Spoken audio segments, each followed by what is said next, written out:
What's up, guys?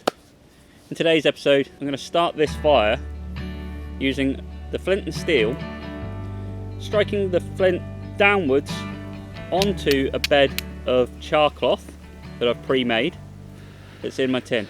Okay, now in that tin I'll let the char cloth burn, and then what I'll do is I'll place some jute twine that's all frayed up on top. I'll blow on that and that'll ignite. I don't need to place that char cloth into a nest necessarily. The char cloth alone, growing in that form, along with a tiny bit of tinder on top, will ignite. And with that ignition, I can then add that to either some feather sticks or some more tinder. As you'll see, it's a really effective method if you don't have a full tinder bundle where you can place it into and blow it into a flame. You can do this with charwood as well. You can even do it directly onto your feather sticks. You don't need to have the jute twine or whatever. You can blow a flame out of just your feather sticks, or even some punk wood. If you have a bed of embers that are glowing away nicely, even from a bow drill, you can place punk wood on top and just let it simmer in a windy spot. It'll grow and eventually it will ignite, and then you can just add your feather sticks or whatever else you have that will light fast on top. It's a really effective way of making fire with a flint and steel that doesn't involve having a vast amount of tinder, especially when it's wet. You can just carry a tiny bit with you in your pocket and you can get a fire going really easily.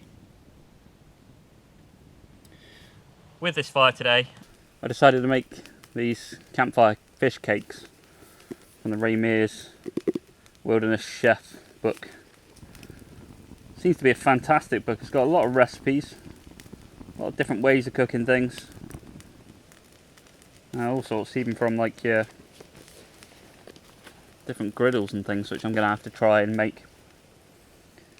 But yeah, it seems like a fantastic book, so I thought I had to give these a go and make these.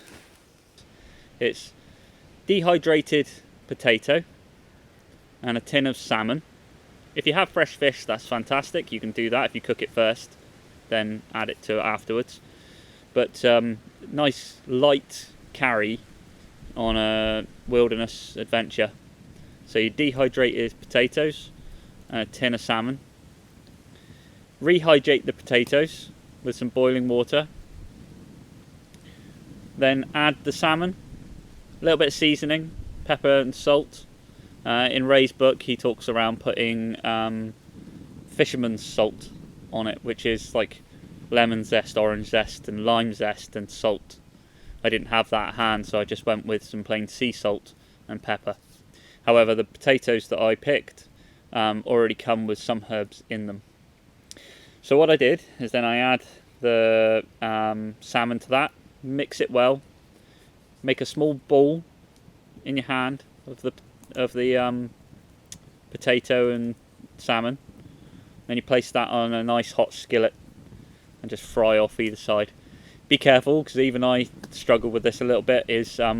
One of them was fantastic and started to break up. The other one of them was fantastic and didn't break up. The other one just started to break up when I tried to flip it.